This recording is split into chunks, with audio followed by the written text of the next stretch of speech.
Meet me on the softer side. Meet me on the softer side. Softer side of your heart. Hi there, and welcome to the Skylight Books author reading series. You can find out about this and all of our other author events at www.skylightbooks.com, where you can also browse our inventory as well as order books online. You can also follow us on Twitter or even be our friend at facebook.com. If you'd like to talk to a real person, we can be reached at 323-660-1175. And don't forget, Skylight Books depends on listeners like you to help support us. So whether you're in our neighborhood or browsing online, buy a book or two to help ensure that we'll be around for a long, long time. Thanks and enjoy. So without further ado, I'd like to welcome Steph Cha.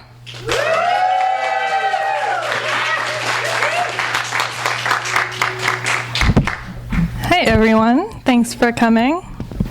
I'm going to read a little bit of my book that's actually about 100 pages in. So just a little background. The protagonist is the same as my first book. She is a Korean American, now PI apprentice, and she's working on a case in which it's a Hollywood murder mystery. And in this scene, she is interviewing the widow of the deceased actor. Hold on one second. Do the important stuff first. So I'm reading this redacted thing from like months ago, so if I mess up, then that is why, because I'm reading from something that looks like this. Okay. The most notable for her marriage to newly deceased A-list actor, Hemingway was moderately famous in her own right.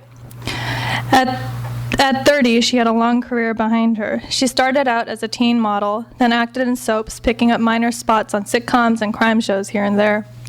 At 23, she landed a regular supporting role in a teen drama that was popular when I was in high school. That was the pinnacle of her acting career. When she was 29, she married Joe Tilley, who was 16 years her senior. As far as I could tell, she stopped acting after the wedding, but her prominent marriage saved her name from obscurity.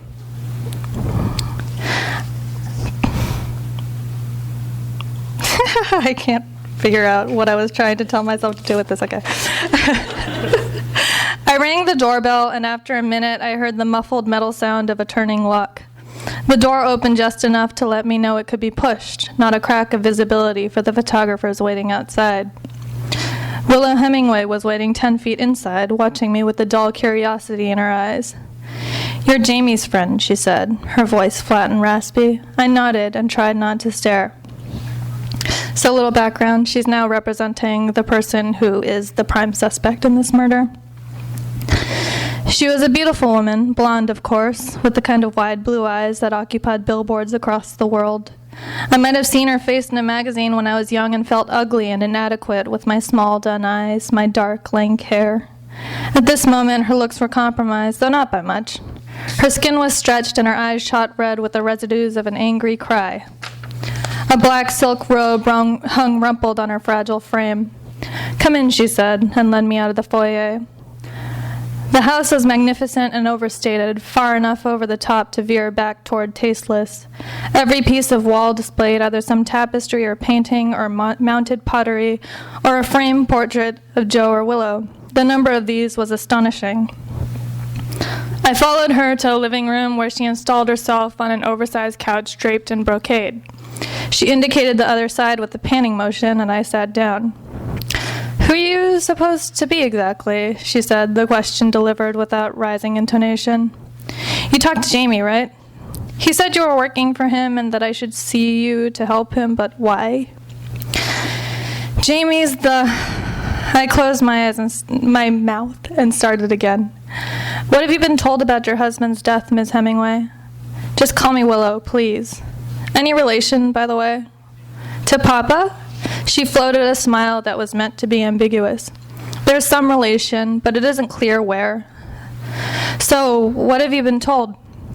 "Something about my great-uncle. A bad marriage, maybe." "Sorry," I said, a little embarrassed, "about the other thing." She sighed and pulled at a handful of her hair. Not a lot. Have they mentioned anything about foul play? They've danced around it. Maybe they think I killed him. They'd love that. She nodded toward the front of the house where reporters and paparazzi buzzed in squirmy discontent. They'd call me the Black Widow. I'd look amazing on trial. I didn't doubt it. So Jamie... Yeah, so what's the deal? Why is he in trouble? Well, if Joe was murdered, it looks like Jamie's the favorite suspect. She rubbed one eye with a sharp knuckle and laughed. Jamie murdered Joe. I work for a private detective. Jamie hired me to find out what really happened. I watched her to see if she would pale or tremble. If I wanted to clear Jamie, I needed some alternate suspects, and she was a more likely candidate than the average chump on the street.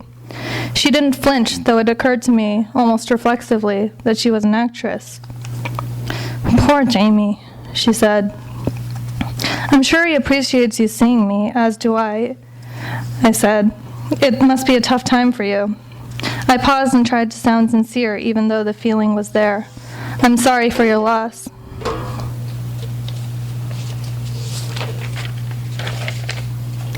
She nodded.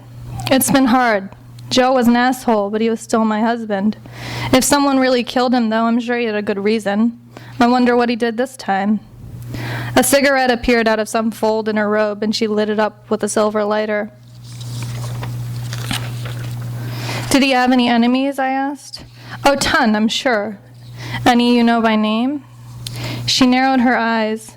I probably know several, but it's hard to know who likes him and who hates him, even among his friends.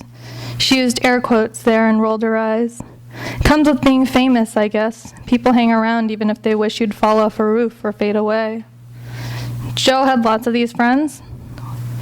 We both did. I still do, I guess. So many people have called or texted or written on my wall or whatever, and I'm sick of it. It's like, sure, maybe some of them mean well, but I don't even know most of these people. They're not concerned. They're curious. They want me to make them feel special. They're fame vultures.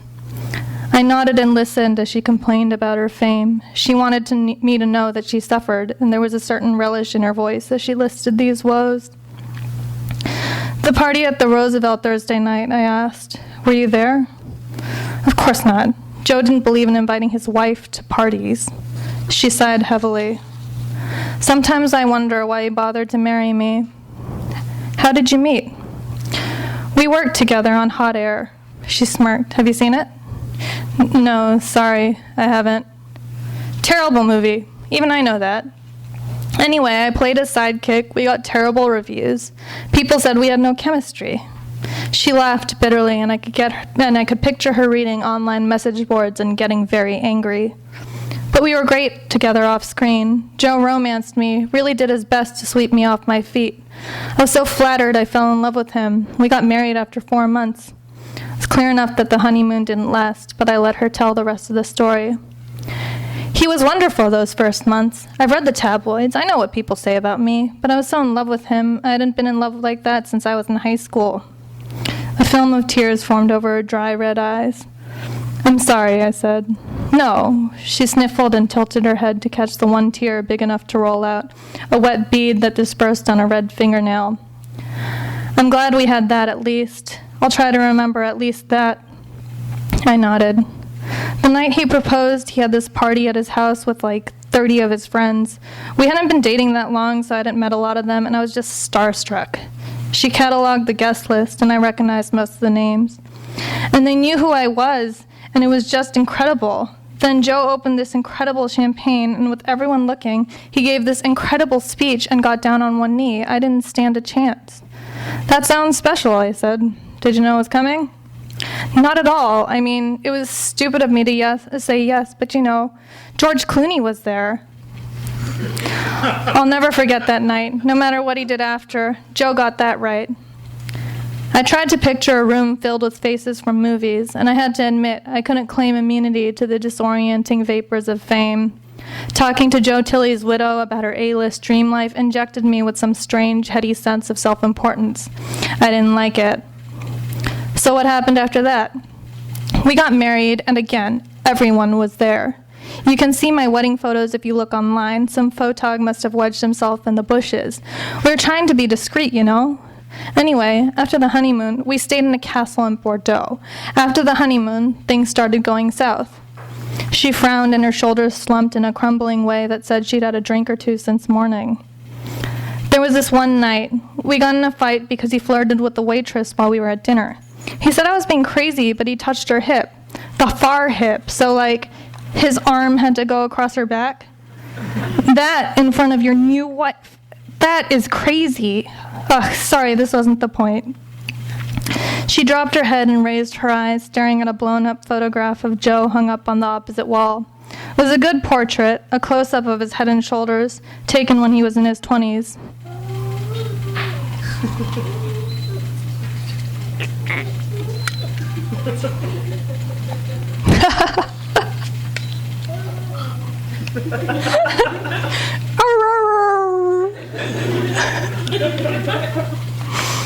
Next to it was a portrait of Willow.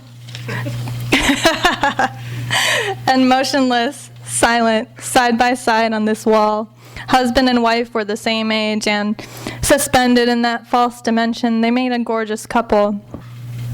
So after this fight, we're just sitting in bed. We've both been crying, and there's snot all over our covers. He's wearing this stupid fucking burgundy kimono with the dragon on it that maybe I'll burn that thing or put it in a shrine now that he's dead. He loved that thing, and it was so terrible. Anyway, there's snot all over that, just shining. And I don't even remember who says it first, but we agree that we've made a huge mistake. She took a long, smiling drag on her cigarette and released smoke with a dry, punching laugh. And then we stayed married because, I don't know, we were embarrassed. We made such a big deal out of everything. He proposed in front of George Clooney. And plus, I was Joe's third wife, and he'd already gotten plenty of grief about that. Talk about red flags, right?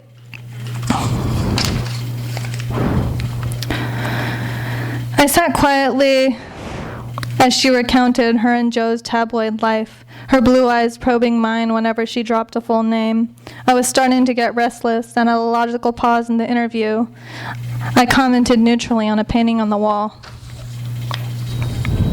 Oh, it's nothing. If you want to see some real art, Joe has like a Rodin. I started to demur politely and gathered up my purse. She interrupted, her voice soft and dreamy. I guess it's all mine now. Okay, that's all I'm going to read.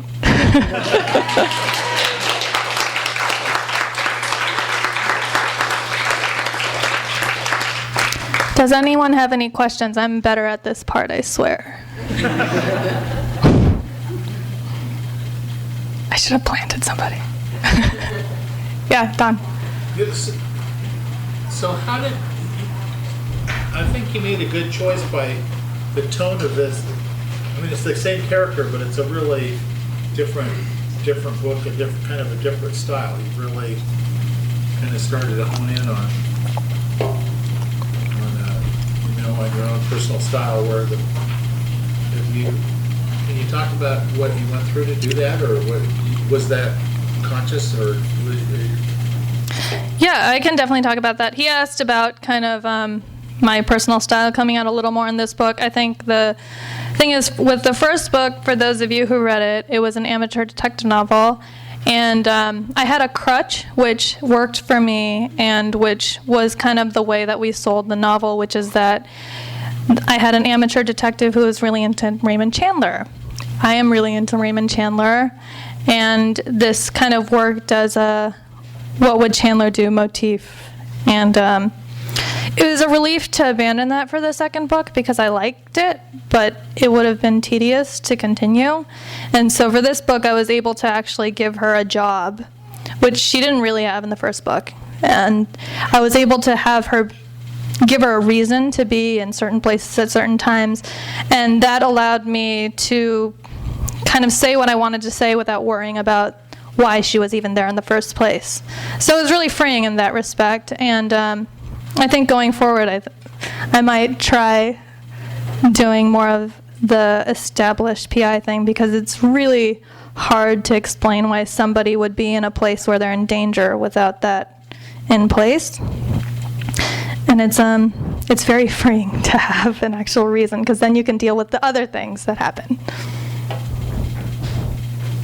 What kind of research did you do for this? I mean, I don't know what a PI would do. Yeah, so research, I'm really shitty at research, actually. A lot of the time, actually, my husband's best friend's new aunt, who she discovered by this, like, incredible adoption story. Anyway, she used to be a police officer, so I talked to her for a little bit. And then I wanted to talk to a private investigator, and it's really hard to find a private investigator to talk to. I actually wasn't able to find one. I mean, it's not like I tried that hard. I did a Facebook blast that was like, does anyone know a private investigator?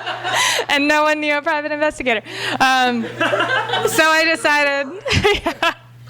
And I mean, they are also probably constantly bombarded by authors, which is always my concern. When I want to talk to a police officer, I'm like, am I going to find a police officer who is willing to talk to authors? And in that case, is he also talking to every single other author in Los Angeles? So, I mean, for the research part, most of my research is spot research, and it's very situational. So I am very committed to representing places in Los Angeles in an authentic way. So I will go to places. Actually, for my first book, Mike and I went together and took a video of a particular intersection in downtown LA at a particular time, and then went to Cantor's at a particular time, stuffed our faces just to see what it would be like over there.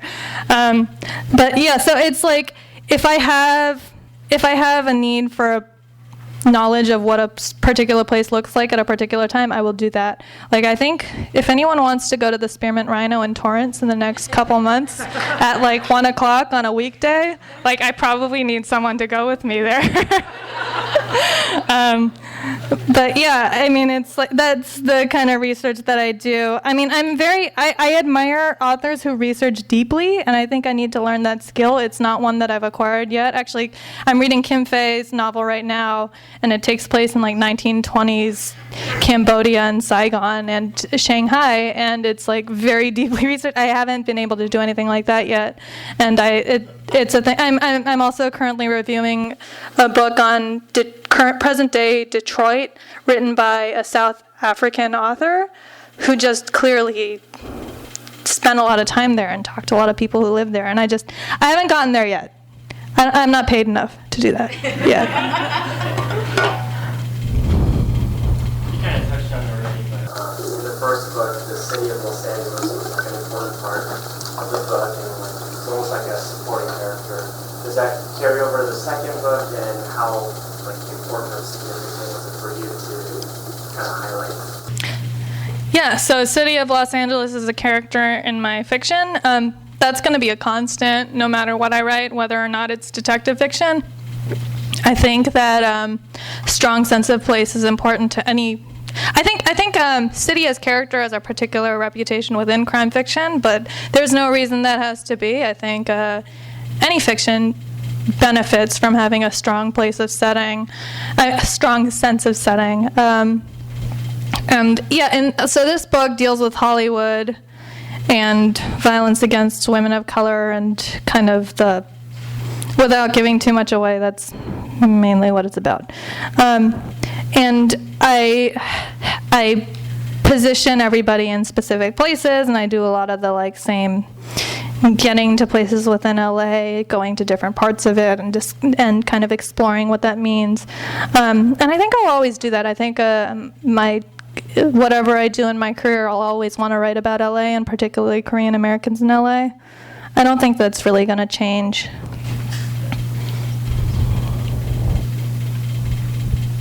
So I want to know how you got into mystery as a genre you want to write, and also what future projects you're interested in or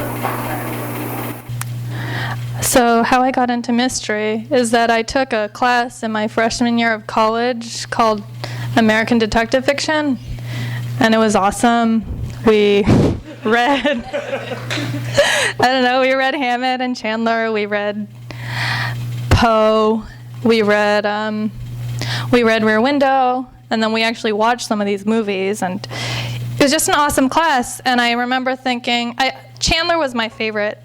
And actually, I've been talking to Ed Lynn. I saw him earlier. Anyway, I've been talking to Ed Lynn about who's better, Hammett or Chandler. And I prefer Chandler. And part of that is because he has a particular heart. But also he's an LA author. But I always thought that all of these guys were incredibly deficient in describing anything that involved people who were not white and male. And since I am neither of those things, I wanted to write detective fiction that talked about what it's like to be not white and not male. And I think I will always do that because detective fiction in particular, I don't know if I'll do it forever, but it's a very misogynist genre. It has some tropes that are really disgusting and need to be dealt with, and I have a lot of fun dealing with those things. As far as what I'm working on next, I'm working on a third Juniper Song novel that's about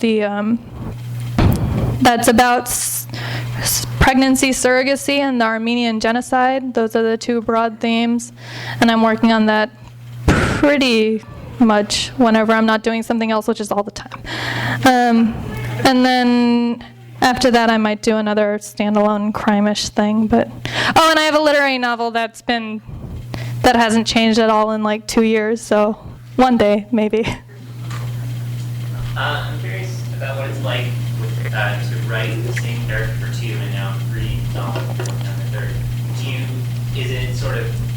feel like you're just sort of getting to know the character more and you're more comfortable with it, or is there any kind of feeling of constraint, like you've already defined this about her and you need to stick to it? So, about writing the same character across several books, whether it becomes a constraint or if it becomes a comfortable thing, I think a little bit of both. I actually feel more constrained by my side characters because I think I haven't really figured out what it means to write a series. I haven't really figured out how you abandon the plot of the previous novel. Like, all this crazy shit happens to this person, and like all the people around her, and like you're supposed to pick up and be like, oh yeah, so like there's a new murder today. Like, it just doesn't really make sense to me, and so I'm having trouble thinking about what it would be like to write this character be on a third book.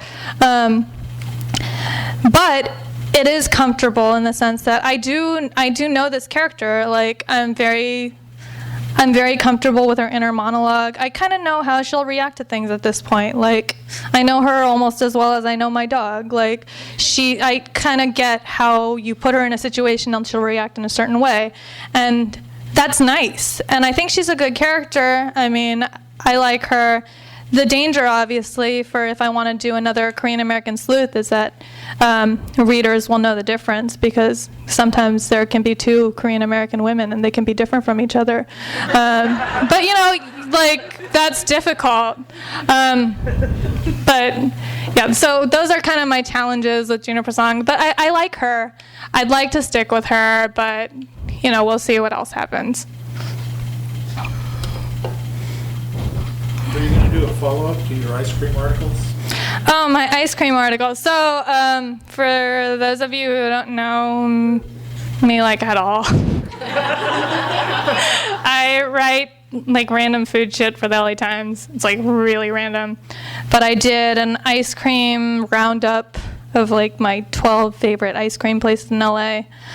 And I did, like, I did another companion piece about like 5 wacky flavors in LA. I did that, by the way, when we were in Chicago and we came back from dinner and I was drunk and I did it in like 30 minutes.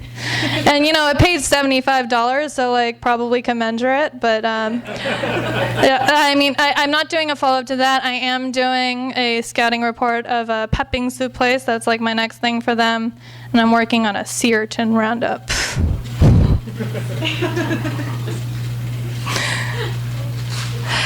Anyone else? How do you pick the portions of LA that you focus on in your book? Oh, how do I pick the portions of LA that I focus on? That's a good question, because there is so much LA, right? So in the first book, I have a song living in Park La Brea, and the reason for that is because my friend Esther, who's here, lived in Park La Brea, and like, I grew up in the Valley, so that seemed like the happening part. Keeping in mind that I was 22 when I started Follow Her Home, and like I had never heard of Los Feliz, or like, you know, I just like never went anywhere that wasn't the Valley and Koreatown and like places where my friends lived. And my friend lived in Park La Brea. So I was like, okay, this is cool. Like, the Grove is here. And so I ended up writing her around there, and I went to some like lawyer's house party that was also around there. So I was like, okay, that can be like another place here. And then there was a place called the Marlowe. So I was like, okay, that can be the third place.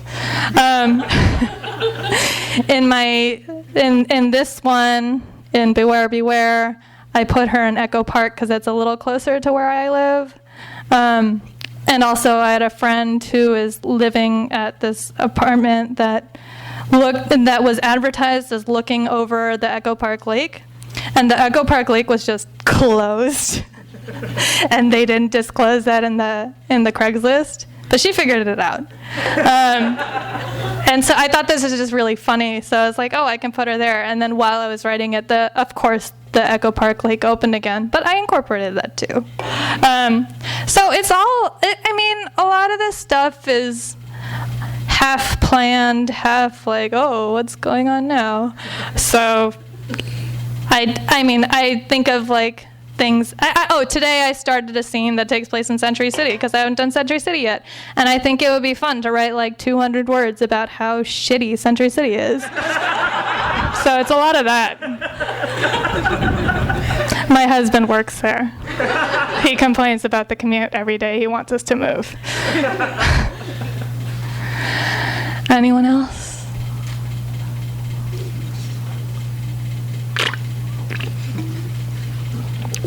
Okay, if no one else has any questions, we still have a bunch of salami and like some wine and beer. And I didn't actually eat a dinner, so I'm going to be eating that. And then I think I'm going to sign for a little bit, and after we'll probably go across the street to Public House because they allow dogs. And if you haven't petted Duke yet, he's here. He's really great. And he's really, really soft right now. So thank you all for coming.